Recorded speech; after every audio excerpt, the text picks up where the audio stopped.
As kids head back to class, getting them properly prepared can set them up for a successful start.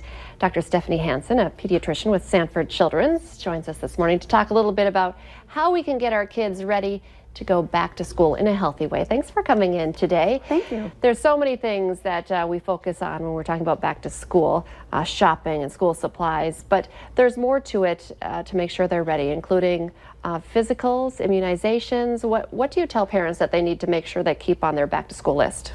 Well, I always like to remind people that having an annual wellness exam with their child is really important. Even if their child is healthy and not having a lot of illness or injuries, that's a chance to really talk about behavior concerns, preparations for back to school, immunizations, to make sure their immunizations are updated and following accordance to the state law. So it really is a good opportunity to make sure you're taking the best care of your child. I know my girls really love their pediatrician because of that too. They go for well checks when nothing's necessarily wrong, and so they have a great relationship. But you can cover everything, expanding on what you just said, from maybe growing pains to, can you talk about, I was talking about this in the break, struggles with kids and electronics? Oh, yeah, definitely.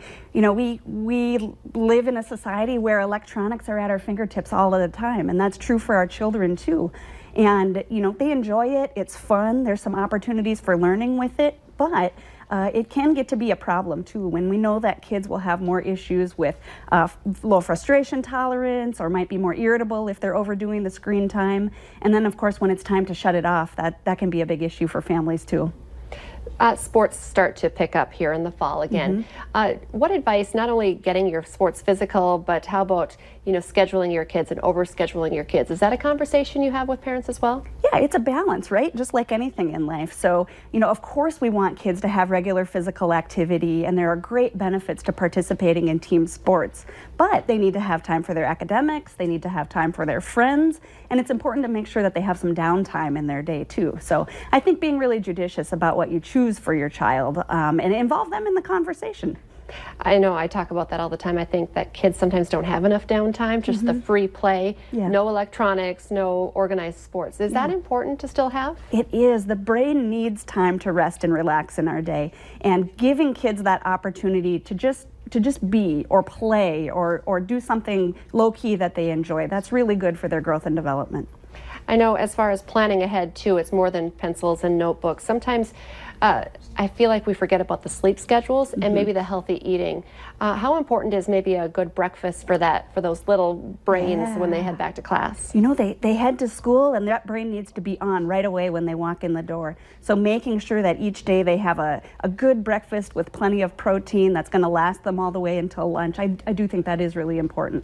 How about, do you have advice? I mean, so proteins, do you have an example of what would be good fast? Nobody has time in the morning. Man, I think something as simple as having a yogurt and a piece of fruit. A lot of kids like to eat hard-boiled eggs. So those are some really simple things. Nut butter on toast. A quick thing you could put together that they could enjoy in the morning. And how about snacks?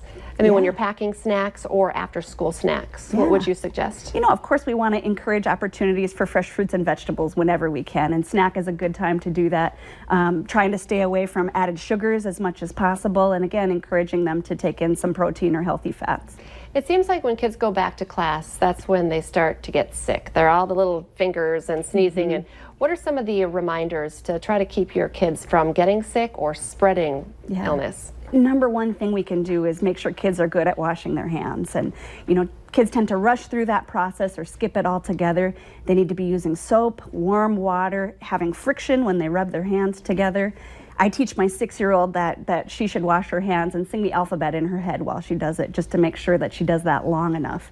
And I'd want kids to wash their hands before they eat, after they use the restroom, when they come in from outside, when they come home for the day. Those would all be good opportunities to make sure that they're containing germs as much as possible. How do you feel about hand sanitizers? You know, if they're doing a great job with hand washing, it's not as necessary, but if you're on the go, you're in a hurry, and you don't have access to a sink or soap, it is a good substitution.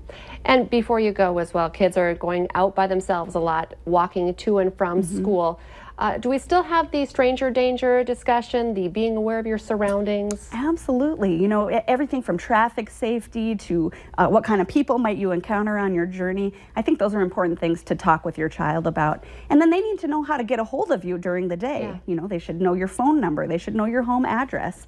It's important for kids to feel secure that they can reach you if they are in trouble. That's a very good reminder. Sometimes forget about that. I don't even know my husband's phone number. Sometimes it's just in our phone.